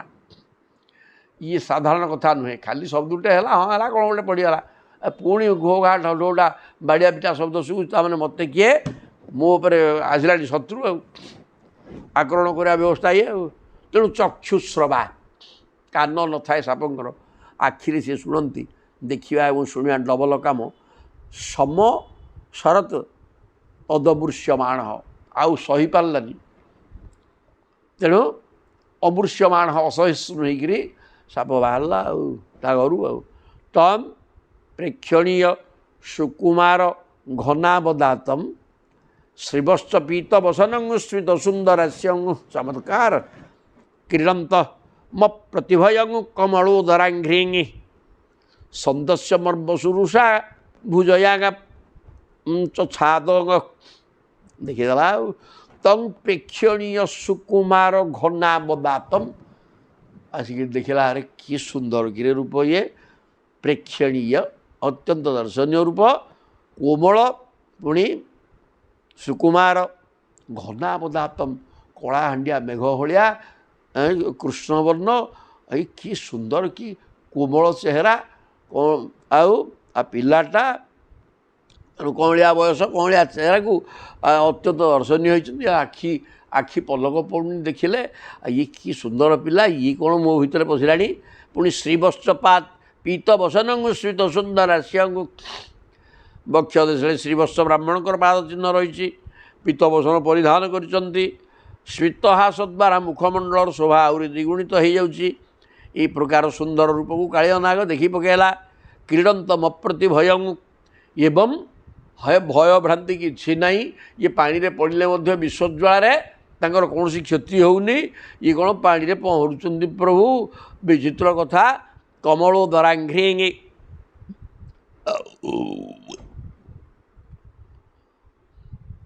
ବାଳକ ବକ୍ଷସ୍ଥଳେ ସେ ତା ମୁହଁ ସୁନ୍ଦର ମନୋହର ଦେଖାଯାଉଛି। ସେଇ ମୁହଁରେ ମନ୍ଦ ମନ୍ଦ ହାସ, ପାଦ ଦୁଇଟି ଦେଖାଯାଉଛି ସତେ ଯେପରି ପଦ୍ମ ଫୁଲ ଭଳି। କମଳ ଦରାଙ୍ଘ୍ରି, ପାଦ ପଦ୍ମ ଭଳିଆ ପାଦ।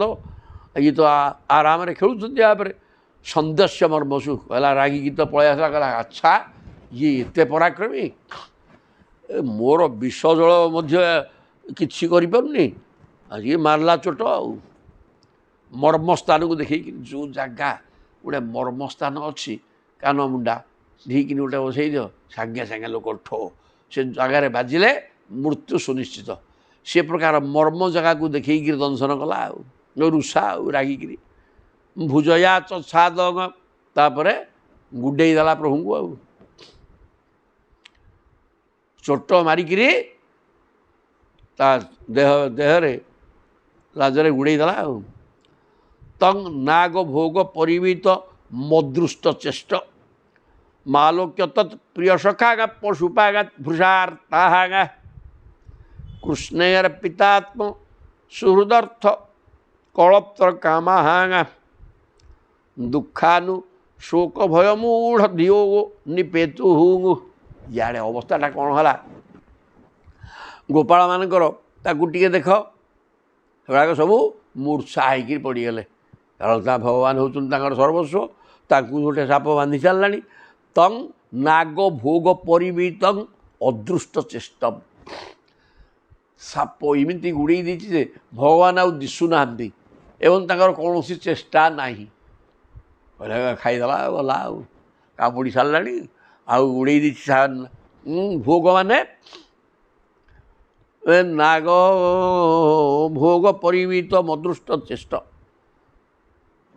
ଦେହ ଗୁଡ଼େଇ ଦେଇଛି, ଆଉ ଫଣା ଭିତରେ ଢାଙ୍କିକି ରଖିଛି। ଆଉ ତେଣୁ ପ୍ରଭୁଙ୍କର କିଛି ଚେଷ୍ଟା ନାହିଁ। ତା ଭିତରେ ସିଏ ହଲଚଲ ହେଇକି କ'ଣ କରନ୍ତେ ହେଲେ ଜଣାପଡ଼ନ୍ତା। ଏଇ ପୁଅଟା ଆଲୋକ୍ୟ ତତେ ପ୍ରିୟ ସଖା ପଶୁପା ଭୃଷାର୍ତା। ପଶୁପାଳକ ସମବୟସ୍କ ବାଳକମାନେ ପ୍ରଭୁଙ୍କର ଏ ପ୍ରକାର ଅବସ୍ଥାକୁ ଦେଖି, ପ୍ରିୟ ସଖା, ପ୍ରଭୁ ହେଉଛନ୍ତି ପ୍ରିୟତମ ତାଙ୍କର। ତେଣୁ ଆଲୋକ୍ୟ ତତ୍ ପ୍ରିୟ ସଖା, ପ୍ରଭୁଙ୍କର ପ୍ରିୟ ସଖାମାନେ, ଏଇ ଯେଉଁ ପଶୁପାଳକ ଗୋପାଳମାନେ ଅତ୍ୟନ୍ତ ପୀଡ଼ିତ ହୋଇଗଲେ। ଦୁଃଖ ପୀଡ଼ିତ ହୋଇଗଲେ, ଦୁଃଖରେ ଭାଙ୍ଗି ପଡ଼ିଲେ। କୃଷ୍ଣେ ଅର୍ପିତ ସୁହୃଦର୍ଥ କଳତ୍ର କାମହା। କାରଣ କେବଳ ସେମାନେ ଯେ ପ୍ରଭୁଙ୍କର ଶରଣାଗତ ସେ କଥା ନୁହଁ। ପ୍ରଭୁଙ୍କ ପାଖରେ ନିଜର ସବୁକିଛି ସମର୍ପଣ କରିଦେଇଛନ୍ତି। ଘର ସଂସାର, ସ୍ତ୍ରୀ ପିଲା ସବୁ କୃଷ୍ଣଙ୍କ ପାଖରେ କୃଷ୍ଣଙ୍କ ପାଖରେ ଥୋଇ ଦେଇଛନ୍ତି। ସମସ୍ତେ ତାଙ୍କର ଶରଣାଗତ। ଏହି ପ୍ରକାର ଶରଣାଗତ ଗୋପାଳ ବାଳକମାନଙ୍କର ଅବସ୍ଥା ଭୟଙ୍କର ହେଇଗଲା। ଦୁଃଖାନୁଶୋକ ଭୟ ମୂଢ଼ ଧିଅ, ସେମାନେ ଦୁଃଖ ଶୋକ ଭୟରେ ତାଙ୍କ ବୁଦ୍ଧି ହଜିଗଲା ଏବଂ ସବୁ ଚେତାଶୂନ୍ୟ ହେଇକିରି ଢୋଢ଼ା ହେଇକିରି ପଡ଼ିଲେ। ଆଉ କାରଣ ପ୍ରଭୁ ତ ତାଙ୍କର ସର୍ବସ୍ୱ ନା, ପ୍ରଭୁ ହେଉଛନ୍ତି ତାଙ୍କର ସର୍ବସ୍ୱ। ଆଉ ଯାହାର ସର୍ବନାଶ ହେଇଯିବ ସିଏ ହେବ କ'ଣ? ମୁଣ୍ଡ ଆଡ଼ିକି କାନ୍ଦିବ ପଡ଼ିବ। ଆଉ ତେଣୁ ଏମାନେ ସବୁ ଢୋଢ଼ା ହେଇକି ଖସି ଗଡ଼ିଲେ ତଳେ, ଗଡ଼ିଲେ ନିମ ଚେତାଶୂନ୍ୟ ହେଇକିରି ପଡ଼ିଗଲେ। ଗାବହ ବୃଷା ବସ୍ତତର୍ଯ୍ୟଙ୍ଗ କ୍ରନ୍ଦମାନା ସୁଦୁଃଖିତା କୃଷ୍ଣେ ନ୍ୟସ୍ତେ କ୍ଷଣା ଭୀତା ରୁଦତ୍ୟଙ୍ଗ ଇବ ତସ୍ତିରେଙ୍ଗେ। ଆଉ ଗାଈ ଗୋରୁ ବୃଷଭଙ୍କ କଥା ବି କ'ଣ କହିବା?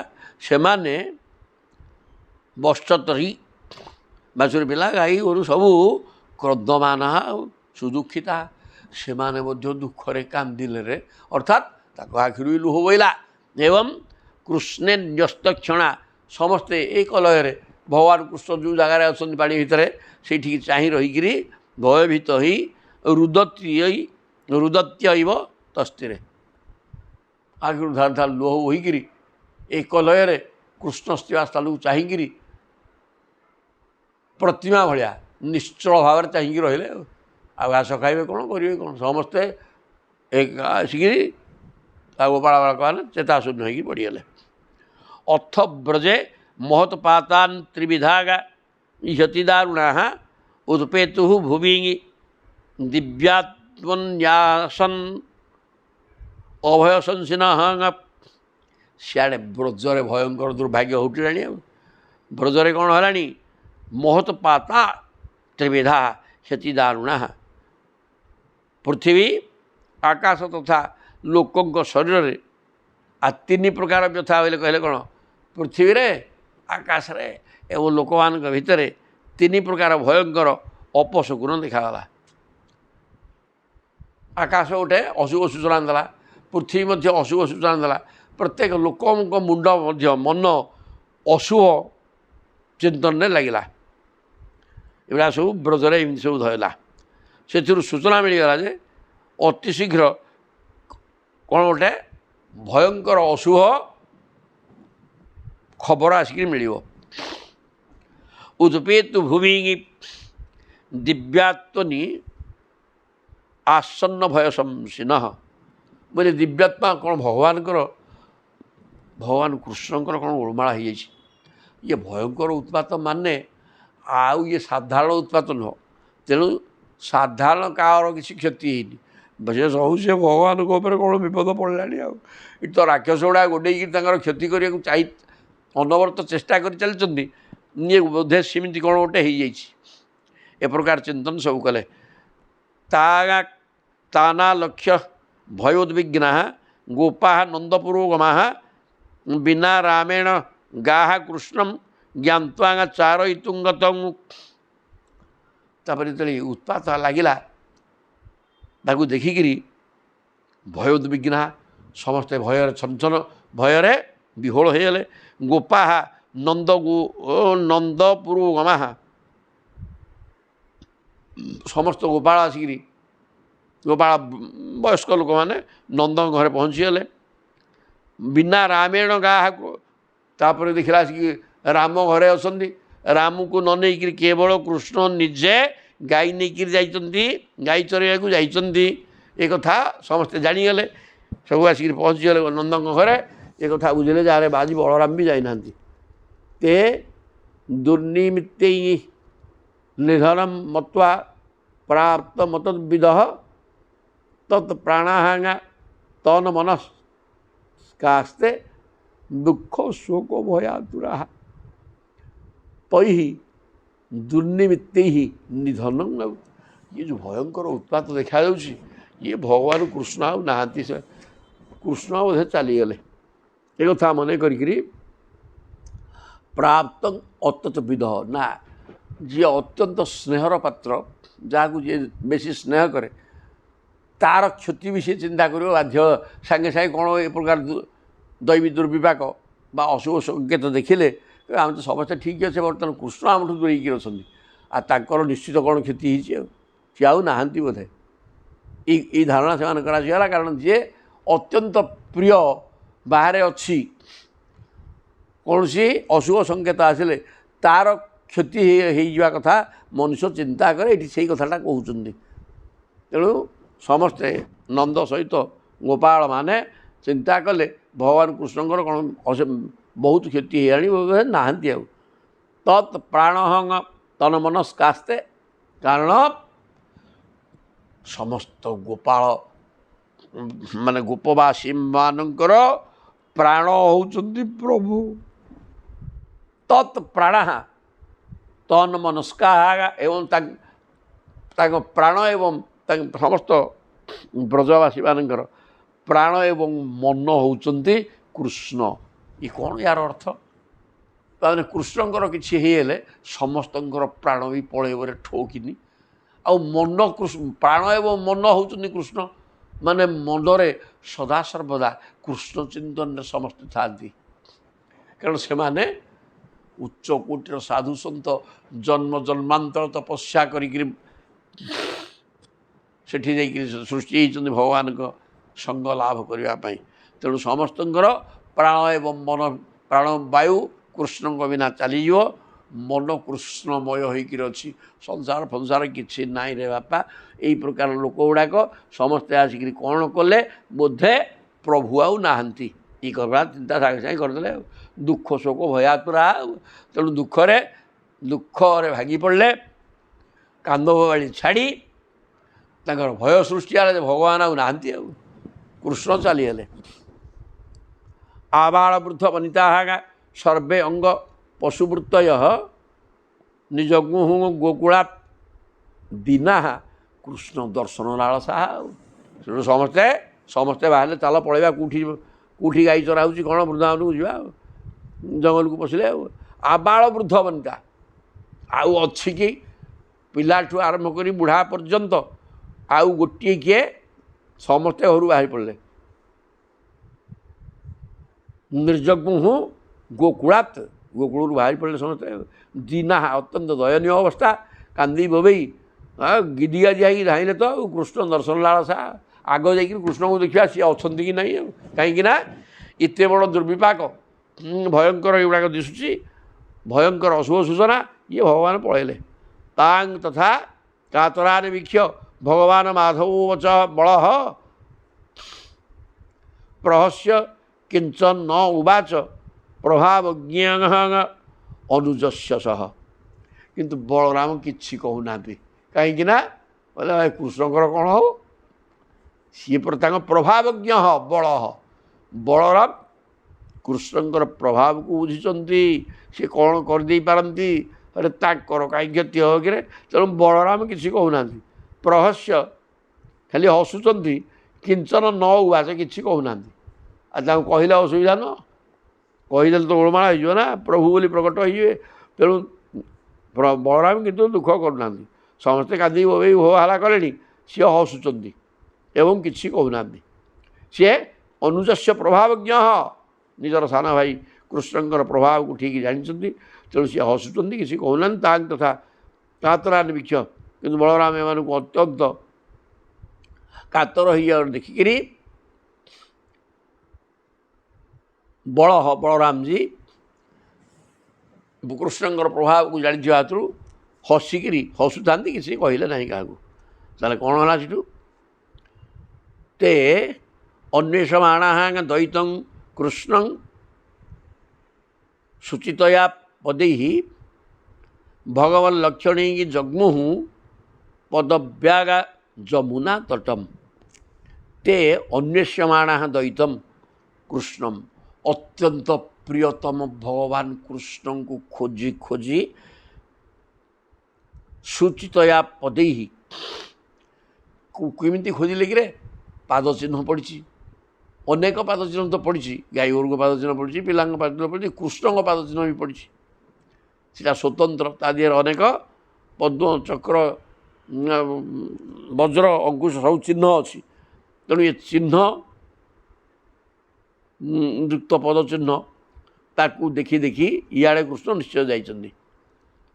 ବର୍ତ୍ତମାନ ପଦେଇ ସୁଚିତୟା ପାଦ ଚିହ୍ନର ସୂଚନା ପାଇକିରି ଯୁଆଡ଼େ ପାଦ ଚିହ୍ନ ପଡ଼ିଛି ସିଆଡ଼କୁ ମାଡ଼ିଗଲେ ଆଉ ଭଗବନ୍ ଲକ୍ଷଣୀ ହିଁ ଜଗ୍ମୁଃ ପଦବ୍ୟା ଯମୁନା ତଟମ୍ ଯାଇକିରି ଯମୁନା କୂଳରେ ପହଞ୍ଚିଗଲେ। ଆଉ ଯମୁନା ତ ବିସ୍ତୃତ ଜାଗା ଚାରିଆଡ଼କୁ ରହିଛି କେଉଁ ଗୋଟେ ନିର୍ଦ୍ଦିଷ୍ଟ ଜାଗାରେ ପ୍ରଭୁ ଥିବେ ନା କ'ଣ ତେଣୁ ତାଙ୍କ ପାଦ ଚିହ୍ନ ଦେଖି ଯାଇକି ଠିକ୍ ଜାଗାରେ ପହଞ୍ଚିଗଲେ। ତେ ତତ୍ର ତତ୍ରାବ୍ଜ ଜବାଙ୍କୁଶାସନୀ ଧ୍ୱଜୋ ପପର୍ଣ୍ଣାନି ପଦାନି ବିଶ୍ୱପତେ ହେଙ୍ଗେ ମାର୍ଗେ ଗବାଂ ଅନ୍ୟ ପଦାନ୍ତରାନ୍ତରେ ନିରୀକ୍ଷମାଣା ହାଙ୍ଗା ଯଜୁହୁ ଅଙ୍ଗ ସତ୍ୱରା ମନ ଚଞ୍ଚଳ ବେଗେ ବେଗେ ପଳାଇବା ଦରକାର ପଡ଼ୁଛି ହେଲେ ମଧ୍ୟ କୁଆଡ଼େ ଯିବେ ସେମିତି ପାଇବେନି ସହଜରେ ତେଣୁ କ'ଣ କଲେ ତେ ତତ୍ର ଅବ୍ଜ ମାନେ ପଦ୍ମ ଜବ ଅଙ୍କୁଶ ଅଶନି ମାନେ ବଜ୍ର ଧ୍ୱଜ ମାନେ ପତାକା ଏ ପ୍ରକାର ସବୁ ଚିହ୍ନ ପ୍ରଭୁଙ୍କ ପାଦରେ ଅଛି ଏବଂ ପ୍ରଭୁଙ୍କ ପାଦ ପଡ଼ିଲେ ଏଇସବୁ ଚିହ୍ନ ଦିଶିବ। ତେଣୁ ବିଶ୍ୱପତେ ଚତୁର୍ଦ୍ଦଶ ବ୍ରହ୍ମାଣ୍ଡର ମାଲିକ ଭଗବାନ କୃଷ୍ଣଙ୍କର ପାଦ ବିନ୍ୟାସ ହେଲେ ସେଥିରୁ ପଦ୍ମ ଅଙ୍କୁଶ ବଜ୍ର ଧ୍ୱଜା ଜବ ସବୁ ଚିହ୍ନ ସବୁ ଏଇ ଚିହ୍ନକୁ ଦେଖିକିରି ଇଆଡ଼େ ଯାଇଛନ୍ତି ପ୍ରଭୁ ବୋଲି ଜାଣି ମାର୍ଗେ ଗବାଂ ଅନ୍ୟ ପଦାନ୍ତରାନ୍ତରେ ଆସି ତ ଗାଈ ଗୁଡ଼ାକ ଯାଇଛନ୍ତି, ପିଲା ଗୁଡ଼ାକ ଯାଇଛନ୍ତି, ସମସ୍ତଙ୍କ ପାଦ ପଡ଼ିଛି, ହେଲେ ପ୍ରଭୁଙ୍କ ପାଦ ଚିହ୍ନ ସ୍ୱତନ୍ତ୍ର। ତେଣୁ ସେ ପ୍ରଭୁଙ୍କ ପାଦ ଚିହ୍ନକୁ ଦେଖି ଦେଖି ନିରୀକ୍ଷମାଣ ଦେଖି ଦେଖିକରି ସତ୍ୱରା ଯଜ୍ଞ ଆଉ ଅତି ଶୀଘ୍ର ଯଜୁହୁ ଅଙ୍ଗ ନାଇଲେ ଆଉ ଅନ୍ତର ହୃଦେ ଭୁଜଗ ଭୋଗ ପରିତମାରଥ କୃଷ୍ଣଂ ନିରୀହମ୍ ଉପଲଭ୍ୟ ଜଳାଶୟାନ୍ତେ ଗୋପାଂଶ ମୂଢ଼ଧିଷଣାନ୍ ପରିତଃ ପଶୁଂଶ ସଂକ୍ରନ୍ଦତଃ ପରମ କସ୍ମଳ ମାପୁରାର୍ତ୍ତାହା। ଜୟ ଜଗନ୍ନାଥ। ସେ କଥା ଏଇ ଗୋଟିକ ରଖିବା। ଅନ୍ତର ହୃଦେ ଯାଇକି ସେଠି ପହଞ୍ଚିଗଲେ ଠିକ୍ ଜାଗାରେ, ପ୍ରଭୁଙ୍କୁ ପାଦ ଚିହ୍ନ ଦେଖି ଦେଖି ଯାଉଛନ୍ତି, ପହଞ୍ଚିଗଲେ। ପହଞ୍ଚିକି କ'ଣ କଲେ? ଅନ୍ତର ହୃଦୟ ଭିତରେ ଭୁଜଗ ଭୋଗ ପରିତମାରାତ ଦେଖିଲେ ଗୋଟେ ବିରାଟ ସାପ, ଆଉ ତା ଫଣା ଭିତରେ ତା ସେ ଶରୀରରେ ଗୁଡ଼େଇକି ରଖିଛି, ଫଣା ଟିକି ରଖିଛି, ପ୍ରଭୁ ଦିଶୁନାହାନ୍ତି ଆଉ। କୃଷ୍ଣଂ ନିରୀହମ୍ ଉପଲଭ୍ୟ ଜଳାଶୟାନ୍ତେ ଦେଖିଲେ କୃଷ୍ଣଙ୍କର ଆଉ କିଛି କରିବାର ନାହିଁ ଆଉ। ସାପ ଦଂଶନ କରିଦେଇଛି, ବିଷ ଜ୍ୱାଳାରେ ମୋହଗ୍ରସ୍ତ ଏବଂ ସାପ ତାକୁ ଭିଡ଼ିକି ରଖିଛି ନିଜ ଭୋଗ ବା ଭଗବାନ ତ ଫଣା ଶରୀରଟାରେ ଗୁଡ଼େଇକି ରଖିକିରି ଫଣା ଟିକିରି ବସିଛି ଆଉ। ଏ ପ୍ରକାର ଗିଳିତ ଦେବ ଆଉ।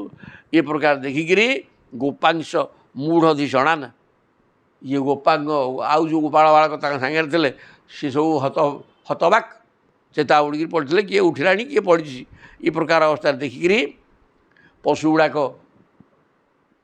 ନିସ୍ତବ୍ଧ ହୋଇକିରି କାତର ହୋଇକିରି ଚାହିଁଛନ୍ତି ପ୍ରଭୁକୁ।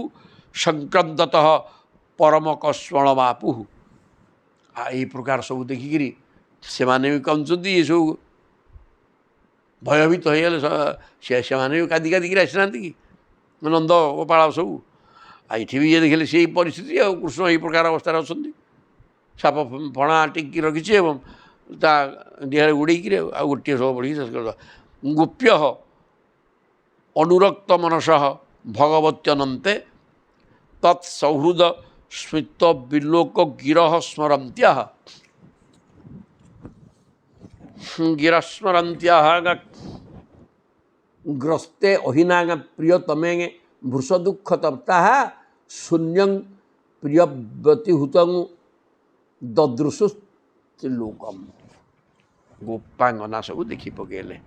ଗୋପ୍ୟ ଅନୁରକ୍ତ ମନସଃ, ସେମାନେ ତାଙ୍କର ମନ କୃଷ୍ଣମୟ ହୋଇକରି ଥାଏ, ସେ କୃଷ୍ଣ ଚିନ୍ତାରେ ସଦାବେଳେ ଥାନ୍ତି। ସେମାନେ ଦେଖି ପକେଇଲେ ଯେ ପ୍ରଭୁଙ୍କର ଅବସ୍ଥା ଇଏ ଆଉ। ଭଗବତ୍ୟନନ୍ତେ, ଭଗବାନ ଅନନ୍ତଙ୍କର ଏଇ ପ୍ରକାର ପରିସ୍ଥିତି ଦେଖି ତତ୍ ସୌହୃଦ ସ୍ମିତ ବିଲୋକ, ତାଙ୍କର ଯେଉଁ ସୁହୃଦ ଭାବ, ମିଠା ମିଠା କଥା, ସ୍ମିତ ହାସ, ଗିରହ ଏବଂ ମିଠା କଥା, ବିଚକ୍ଷଣ କଥା, ଅମୃତମୟ କଥା ତାକୁ ଶୁଣିଥିବେ। ଶୁଣି ତାଙ୍କ ସ୍ମିତହାସ ଏବଂ ଆଖି ଚାହାଣୀ ଭଙ୍ଗୀ ଏଗୁଡ଼ାକ ସବୁ ତାଙ୍କର ମନେ ପଡ଼ିଗଲା। ଗୋପାଙ୍ଗନା ମାନଙ୍କର କହିଲେ, ଇଏ କି ସୁନ୍ଦର ପ୍ରଭୁ, ଆଉ ତାଙ୍କ ଅବସ୍ଥା କ'ଣ ଏମିତି।